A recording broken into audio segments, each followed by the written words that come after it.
Hello, everybody, and welcome to the 7th Porous Media Tea Times talk. Sorry for the slight delay in starting, but today in the webinar series, we give early career researchers working on porous media a chance to present their research to the scientific community around the world. These webinars are meant to be complementary to the geoscience and geoenergy webinar series that you can find in our featured channels. My name is Arya Massini from the University of Ghent, and I'm joined here today by Catherine Spirin from Imperial College, Maya Ruke from the Technical University of Eindhoven, and Kamalji Singh from Harriet Watt University. If you like these webinars, please do not forget to subscribe to our channel to stay updated on our new videos. If you have any comments or questions for the presenters of today, please type them into the chat window to the right of the video, and we'll ask them at the end of each presentation. Our first speaker today is Tuan-tu Nguyen. He is currently finishing his PhD in electrochemical engineering at LRCS at the Université de Picardie Jules Verne in France. And his research focuses on the interplay between lithium-ion battery electrode microstructure and their performance. So with that, Tuan-tu, the floor is yours. You can start the presentation. Thank you for having me on this Tea Time Talks. So I will present today a part of my PhD work, which focuses on the study of the tortuosity factor of the lithium-ion battery porous electrodes. So my work is funded by the Grenot Group in collaboration with my lab at LRCS in Amiens, France. So as you may already know, in every energy storage device, especially the lithium-ion batteries, in my case, for a porous structure is frequently used to mate the electrode in order to promote a high specific interfacial area between different phases. So the active materials that you can see here on the SCM photos play a role as a host that accommodate the lithium ions. Inside the porous electrode, we can also find some additive other than just active materials like the carbon black as the conductive agent in order to improve the transport and the mechanical properties of the electrodes. This makes the porous electrode a very complex structure. So therefore, we often use macroscopic properties such as the porosity and the tortuosity to characterize this structure. While the porosity is clearly defined as it simply represents the volume fraction of the phase in the structure, the tortuosity is less straightforward to be defined and to be determined.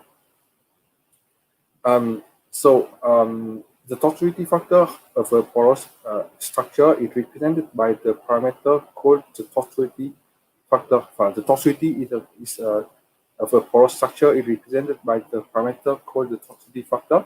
So one way to define the tortuosity factor is based on the geometry of the structure.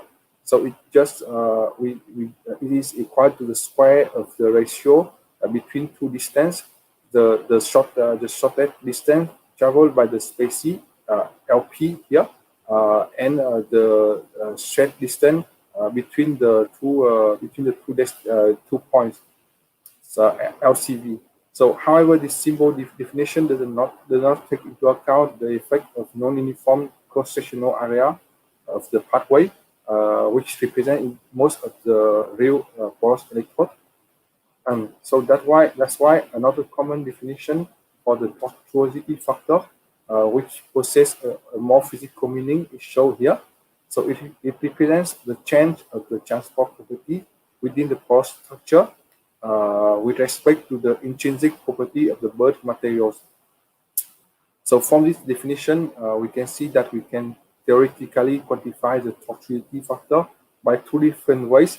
So as we can either determine the effective ionic conductivity here, or the effective diffusion coefficient here.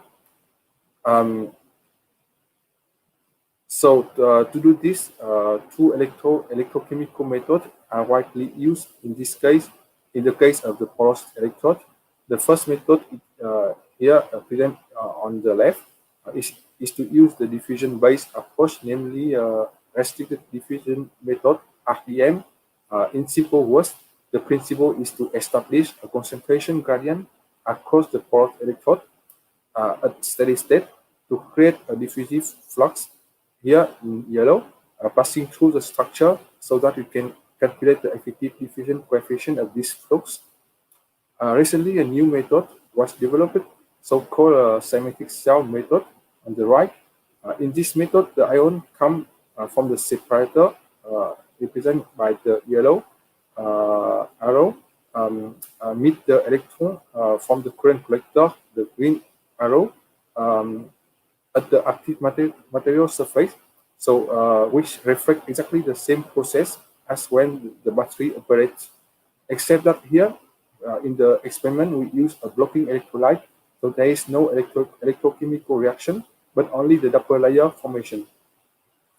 And using the impedance measurement, we can quantify the ionic resistance of the electrolyte within the porous structure, which can give us the effective ionic conductivity.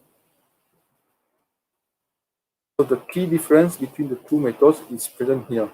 On one hand, with the RDM method, we have a transport of charge through the porous structure. On the other hand, with the cymatic cell method, we measure the transport of charge to the solid and liquid interface within the porous structure, where the electrochemical reaction occurs. So the comparison of two methods has been done through experimental approach and show a good agreement. But the comparison using numerical approach didn't exist at that time, which could be interesting as it can give us better understanding about the mechanism.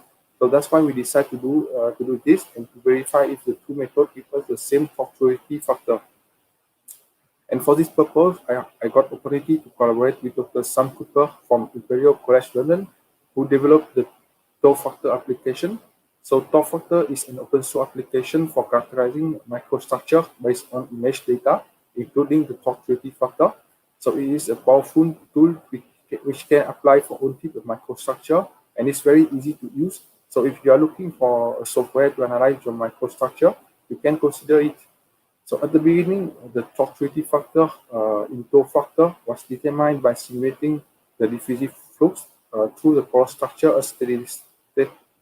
This simulation reflects exactly the static diffusion measurement.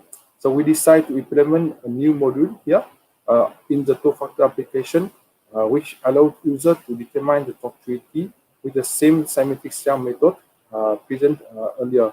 So we also introduced a new term called electrode tortuosity factor, tau-E, to denote the tortuosity factor determined by SCM and to distinguish from the regular tortuosity factor by the diffusion-based approach.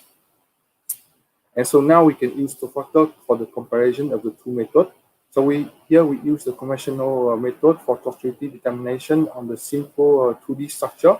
Interestingly, as we can see here in the flux map, there are regions with very low flux or even no flux passing by that we are highlighted by different color here. So remove this region from the microstructure, give us the case B. So we repeat the simulation again, and we end up with identical value for the Mach-Mullin number. So if we remember that the Mach-Mullin number represents the chance of the transport probability within the porous structure with respect to the burn probability, this means that the effect of this porous microstructure on the effective probability of the liquid phase passing through this the case A and case B is the same, despite their different pore network morphology. So therefore, we decide to separate the pore network into two different types of pore, the dead end pore and the through pore, and study their effects separately. So this time with a different 2D microstructure made of sample pore network. In the case A, with only flux through pore, both methods show a good agreement for tortuosity and the Mach-Mullin number. And from the KE, we add the same amount of dead end pore to the main flux through pore, but with different morphology to give us B, C, and D. So for the KB, C, and D, with the conventional tortuosity factor, the RDM method, we obtain the exactly same Mach-Mullin number. So which means that there is no effect of the dead end pore on the transport through the microstructure. But with the SCM, we can see the different microstructure on the Mahmoudin number.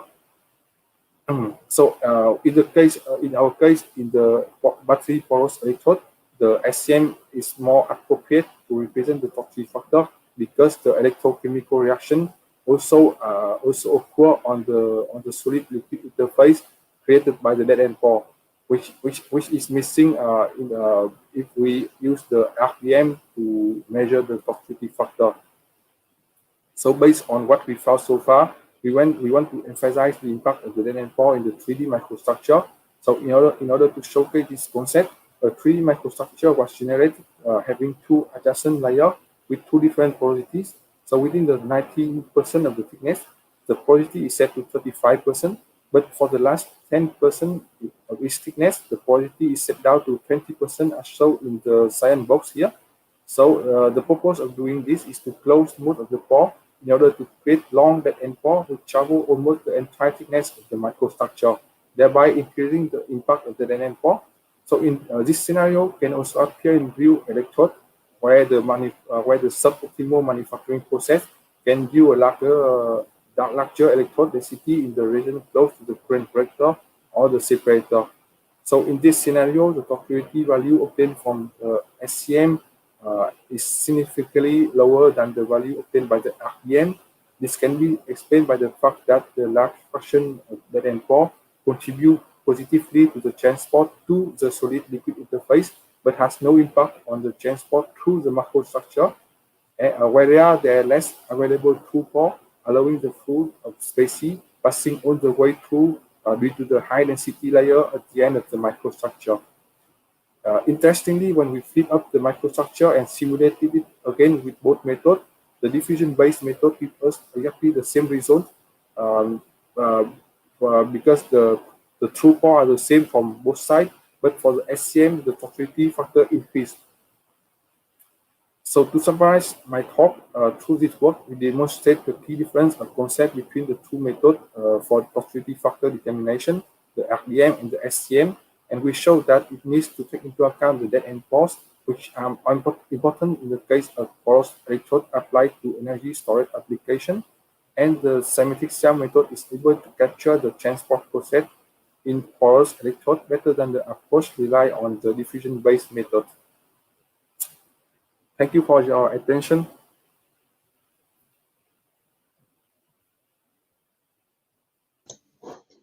Thank you very much.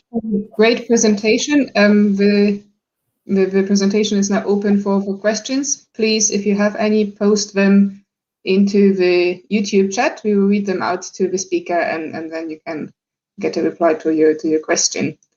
In the meantime, I would actually like to start with a question. So you showed us a new method for electrodes. Do you have ideas of how to measure tortuosity in other porous materials? Okay. Reactive transport also with a narrow pulse or dead end pulse, as you've shown for electrodes. So of course, so here you're right here.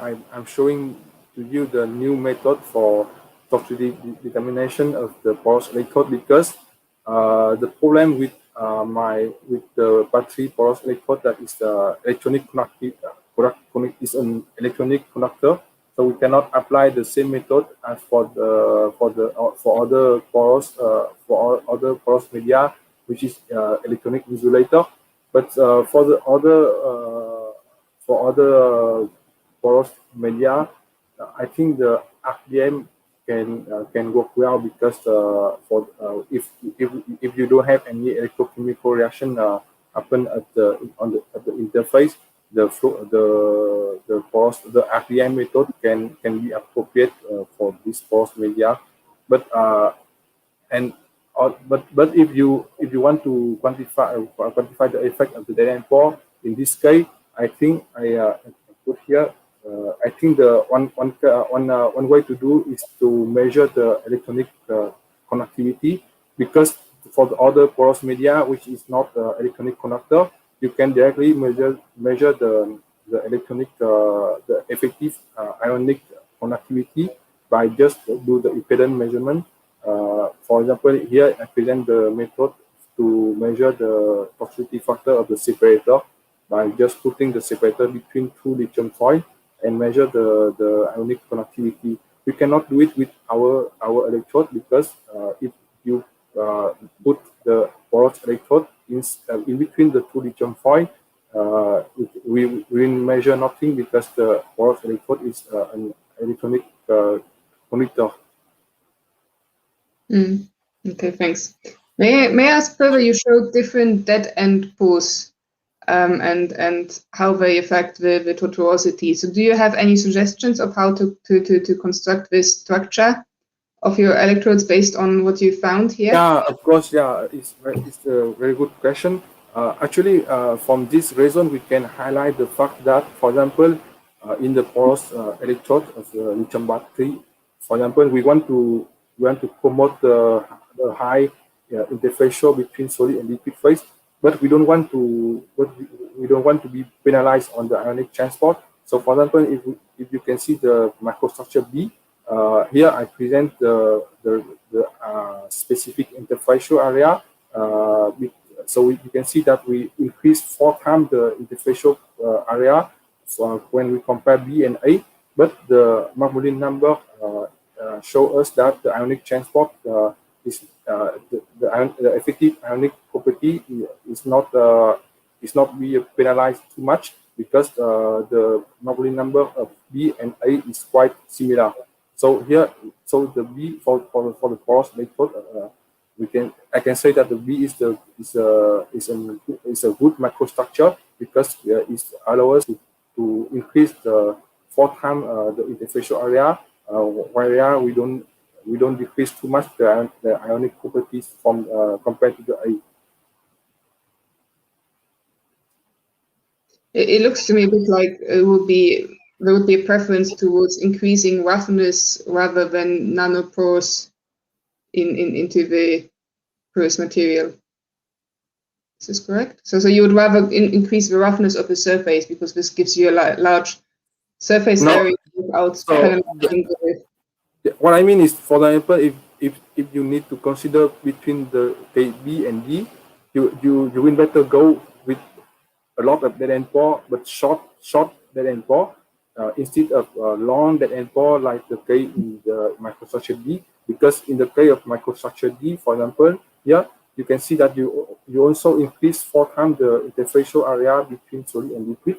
But then because the dead end pore is very long and very tortuous, so you end up with a very high Mark-Moulin number.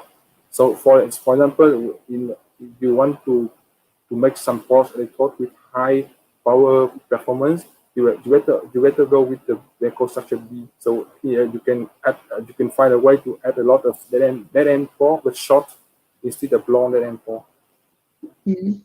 Okay, thank you very much.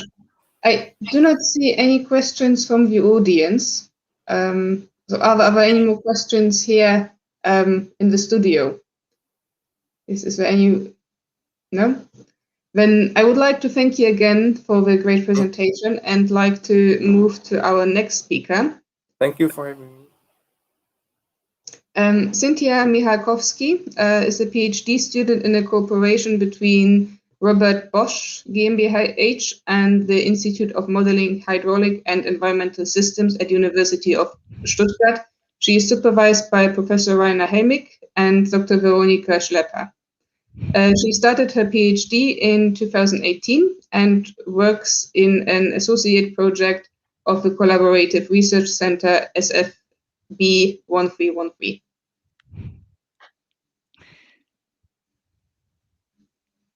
Yeah, thank you very much.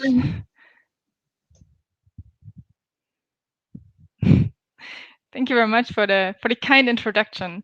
So I want to tell you something about modeling two-phase flow at the interface between the different components in a PEM fuel cell, and I use pore network modeling techniques for that. So first, I'd like to start to give you an overview on polymer electrolyte membrane fuel cells. So we have hydrogen and oxygen reacting to water, and that produces also electric energy and heat. So you have the reaction equations given here.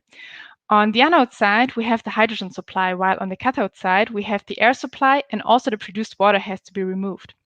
In this talk, we focus on the interface between the GDL and the gas distributor on the cathode side, so that's also marked here. And dependent if we have two-phase flow at the interface, so if there's liquid water present at the interface, we have either an advective and diffusive vapor transfer, if that's not the case, or we have the formation of droplets and also the growing and the detachment of the droplets then. And then it also depends on the location of the breakthrough location. So where does the liquid water pass through the GDL? If it's in the open free channel where a droplet can form, or if it's nearby a hydrophilic wall where we have the interaction of different wetting properties and their influence on the flow. So the GDL is a hydrophobic material, while the gas distributor is hydrophilic. And the concept that I want to present to you captures the main influencing phenomena at this interface. But it's also simple enough to be combined with a pore network model. The reason why I use a pore network model, I will explain later. And another point is that it does not require the direct two-phase flow simulation in the channel.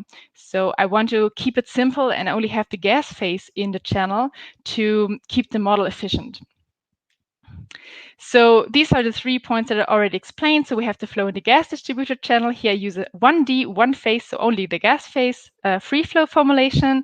And for the flow in the gas diffusion layer, so the GDL, I use a dynamic two-phase pore network model. At the interface in the channel, we have either the vapor transfer or the droplet formulation. And as I mentioned, if a droplet occurs nearby the channel wall, nearby the hydrophilic wall, we have the mixed wet interaction in the channel.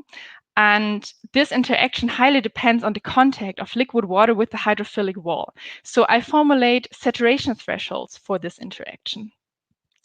And the last occurring configuration is if liquid water passes through the GDL where there's no channel, so where there's this called land. And the liquid water cannot be removed from the GDL, but is in contact with the hydrophilic surface of the gas distributor. So we have a different capillary pressure saturation at this location. So it's a local different PCSV curve is applied there. So let's come to the pore network model. So you see the GDL structure. It's a fiber structure, it's a hydrophobic material, and it's quite heterogeneous. This is only a small sample where we have 1 millimeter in each size, and the thickness of the sample is 165 micrometer.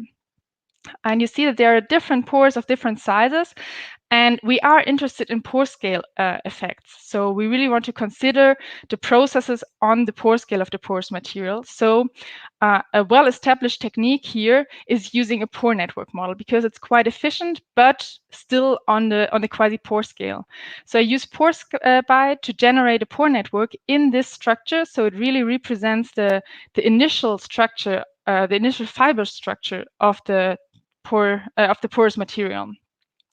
For those who are not familiar with pore network modeling, you can compare it to something like an electrical network. So you have a network of pore bodies and throats connecting them. And for the throats, you can use something like a resistor. And for the pores, you would have a resistor-capacitor combination. And considering that in the fluid dynamics means that we have pore bodies which have the volume of the void space of the porous material, and we have the throats who are related to the resistance of the flow. We also assume low Reynolds numbers in the throats. That is important for our flow formulation. And as I mentioned, we consider two-phase flow. And we consider the invasion of the non-wetting fluid in the network. So we have water in a hydrophobic network. So it's a drainage process. And the accessibility, meaning if a pore can be invaded by the liquid phase, depends on the threshold pressure. So a certain threshold pressure needs to be overcome in a pore such that the liquid phase can invade the next throat. Also, since we have a fiber structure, our pores have some edges and some corners. As a simplification, I use cubic pore bodies, but that allows us to consider the wetting film. So the wetting phase is always connected in the network, and there are always corner flows and film flows through the throats and the pores. Considering the equation in the pore network, we have a volume balance formulated for each pore, for each phase. So the saturation change in time in each pore depends on the fluxes in and out of the pore. The fluxes are calculated using Washburn formulation. So we have the conductivities of the throat and the difference of the phase pressures between the two connected pores, which gives us then the flux.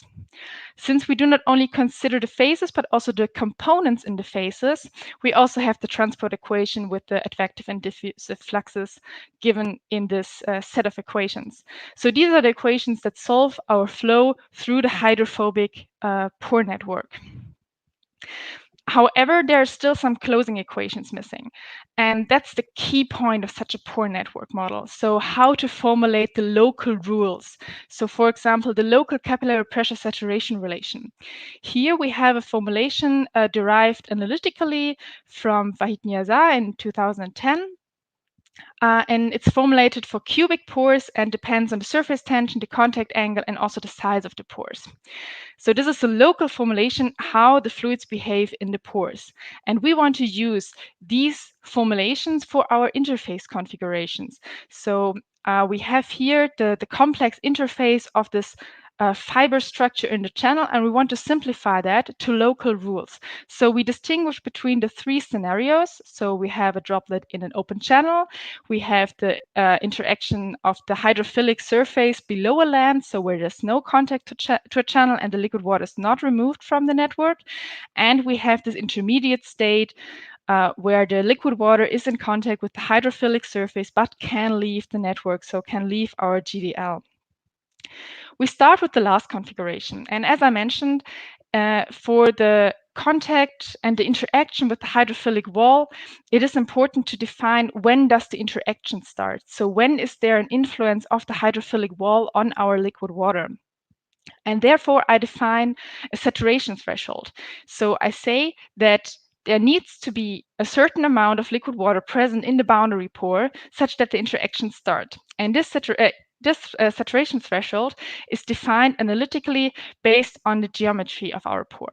So for a cubic pore, for example, we see that our liquid phase needs to form a complete sphere before we have the contact. And that's how we formulate the starting criterion.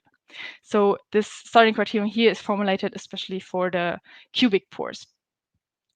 For the stopping criterion, so we have now the criteria fulfilled and the interaction between the hydrophilic and the hydrophobic part of the pore starts, but it will also stop since through the hydrophilic throat, a lot of fluid might flow out, and at a certain point, a snap-off occurs in the pore body. So we also need to define something like a threshold for the stopping. But as you see, that's a little more difficult because it highly depends on the configuration of the pore. So which throats are connected, which throats are invaded. However, I'm currently working on a paper on that where I explain in detail how to find this stopping criterion and what influences these criteria have. So I would refer to that for more details. Now we come to the second configuration where we have the blockage of a hydrophilic wall. So the pores now have something like one hydrophilic side and the rest of the pore is hydrophobic. And again, we have a certain threshold when this influence of the hydrophilic wall starts, since the throat, so if the pore is not invaded at all, it does not make any difference if it's hydrophilic or hydrophobic, if it only one phase is present. Then when it's invaded for the first time, at a certain threshold, the interaction starts, and that's when the hydrophilicity comes into play. So until the threshold, we have the general formulation for the capillary pressure saturation relation for a hydrophobic pore or for a hydrophobic cubic pore. But after the threshold, the curve changes a bit. So here you see in orange the new formulation, and the dashed line is the old hydrophobic relation.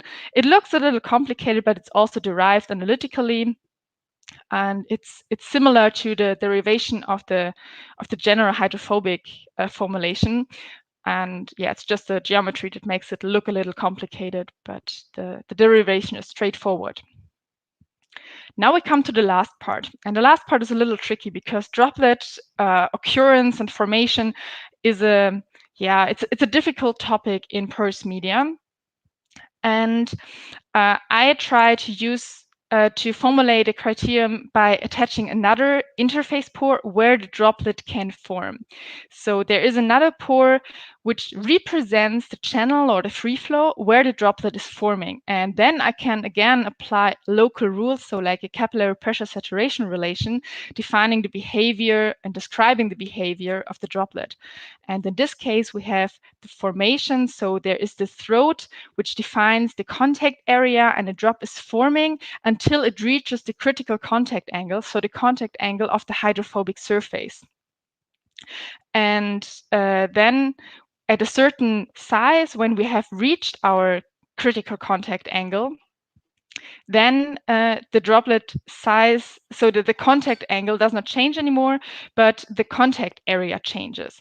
And that results then in this curve that is plotted here. So the blue part represents the part where the constant contact area and the contact angle is changing, and the orange part shows the curve which results from a constant contact angle and a growing contact area. For the detachment of the droplet, then we have a force balance, and that depends on the gas flow that we have implemented. So there are also external forces acting on this pore, but that's independent of our local rules, or our local capillary pressure saturation relation. And with that, I want to thank you for your attention. Here's another overview on the different configurations that occur at the interface. So we have the blocked pores, we have the mixed wet interaction, and the interaction in the channel where we have vapor transfer and the droplet formation. And if there are any questions, feel free to ask. Thank you. Thank you, Cynthia, for this fantastic presentation. I've learned a few nice things from the cartoons or schematics there. To our audience, please, if you have any questions, please type in the chat box on your right-hand side. I've got in the meantime, I've got two quick questions, probably naive questions. With the GDL, you have certain thickness there, and you put a pore network on inside this GDL. Mm-hmm. Thickness, does it affect your two-phase flow? Let's say the movement of droplets, in which direction is going to go. Is there any optimized thickness we can have, or because I'm not familiar with the area there, to be honest. I'm just asking that if the thickness can affect the flow of things there. Well, yeah, that's a very good question. The properties, so especially the geometric properties of the GDL, have a high influence on the flow behavior inside the GDL. So on the interface, it mainly results in different breakthrough locations. So if the paths for the liquid water, how to pass through the GDL vary, then we also have different interface configurations. And the thickness itself then mainly has an influence on the flow through the pore network. Considering the application of a fuel cell, there are different criteria to take into account. So how to choose the right material.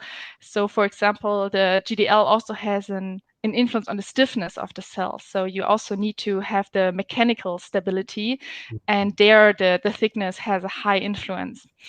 On the interface itself, so if we really want to focus on the influence on the interface, I think the main influence could be that if the GDL is too thin, then you might only have like 2 pores in a row for the path of the liquid water to pass through.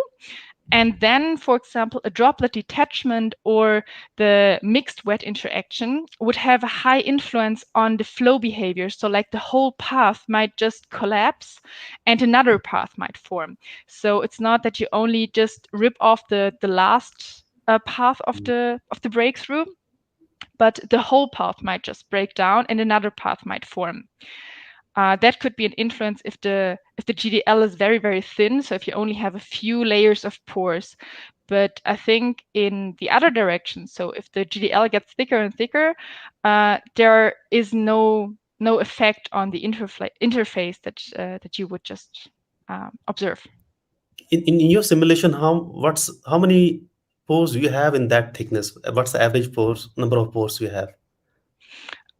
So in that quite small sample, so 1 millimeter by 1 millimeter is not really sufficient to show the whole properties of the GDL, but it was sufficient for this example to show the different interface configurations. So in this 1 millimeter sample, I consider 2,000 pores, but many of them are very small. So they are too small such that there is no liquid water invasion. The pores that really define the interaction are only a few. So only the largest pores are invaded by the liquid water. So if one is only interested in the liquid water pass through, one could reduce the network size to just the largest pores and neglect the smallest one. So the smallest pores are more important than for the gas transfer, since the large pores are then blocked by the liquid water. So it always depends on the application that you have. But in the setup that I showed here, it was approximately 2,000 pores. Okay, thank you, Cynthia, for these explanations. Thank you for the question. So we got thank you. We got a couple of questions from the audience. The first one is from Farhad Irazi. He asked, what algorithm did you use to extract the pore network of your structure? What's the shape of your pores, spheres or cube in that? Okay, so the algorithm I used is a watershed algorithm. So it's based on the pore spy code. And it extracts something like regions. So independent of the pore shape, it just tries to find the largest void spaces, defines them as pores, and the connections between them. So the narrowest point is then the throat connecting the different pores.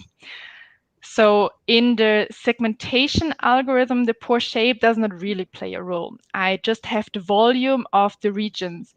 And this volume I then adapt for the cubic pores. So the pores it's a simplification to use this simplified structure and simplified geometries.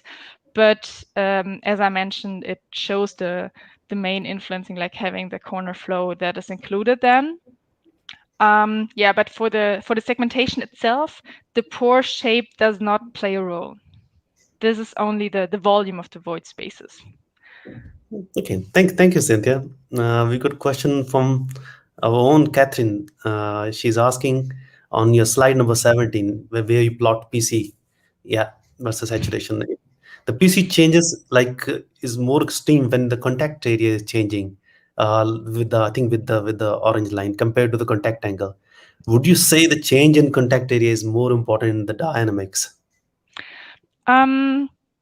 Well, that highly depends on the curvature. So the capillary pressure is directly related to the curvature of our surface. And if we have a small throat, then the curvature changes a lot while we keep the contact area constant. And changes less when we keep the contact angle constant and the contact area changes. So yes, the contact angle has a high influence on the PCSW curve for the droplets. If it's more important in the dynamics, that's difficult to say, because the contact angle hysteresis is not considered here. That's only considered in the force balance that I didn't show in this talk. So yeah, I hope I answered the question. I think that's clear. Yeah. Important. Yeah. Thank you, Cynthia. We got another question from Yusuf. He's asking about the computational capacity needed to carry out these computations. For example, is it possible to model a complete GDL layer or several layers? I think you've touched upon that, answering my question. But I think if you want to add some more, please go ahead. Well, it is not possible to model a whole GDL. So as I mentioned, it's just 1 by 1 millimeter, and in a fuel cell you would have a GDL of a size like 10 centimeters to 30 centimeters. So it's about it's huge compared to the small sample that I considered. With the pore network model, you are able to consider a representative volume element, which would be about a centimeter by a centimeter. That's then you are on the safe side to really capture the REV properties of the GDL, and that is doable with the pore network. It takes some time, but on a cluster with good performance, that's good. But yeah, it's not possible to really model the whole GDL layer with the pore network model. There you need to use some REV properties, and you could, for example, take the findings from the pore scale and try to improve the REV model with them. But that's another story. So Thank you, Cynthia. Any question from from our organizers here in our studio? Yes, I got maybe one more question. Thank you very much for your interesting presentation. I was just wondering, have you also done maybe some micro model experiments where you looked at how these fluid configurations inside a pore develop, especially in the mixed wet case? Yeah, so I started with some experiments using PDMS models to investigate the influence of different wetting properties of the material. However, due to Corona, the lab had to be closed, so I'm not done with the experiments yet. But the colleagues continue with it, and yeah, I'm looking forward to get some results. So it's a good point. There is some validation necessary. So we started with the experiments, but they're not done yet. Okay, thank you. Thank you, Cynthia. I had the same question, so I'm glad that Aryan asked because I forgot about that. Yeah, thank you. Any other questions? If not, I don't see any other questions in the chat room. I'd like to thank you, Cynthia, once again for joining us and accepting our invitation. It was a pleasure to have you in our studio. Thank you. Thank you for the invitation. Okay, so with this, I would like to close today's session. I hope you have enjoyed the session. If you have any comments, please do write us an email on this porusmediattt@gmail.com. With this, I would like to take your leave, and then we'll see you in 2 weeks. Thank you once again for joining us today. Take care.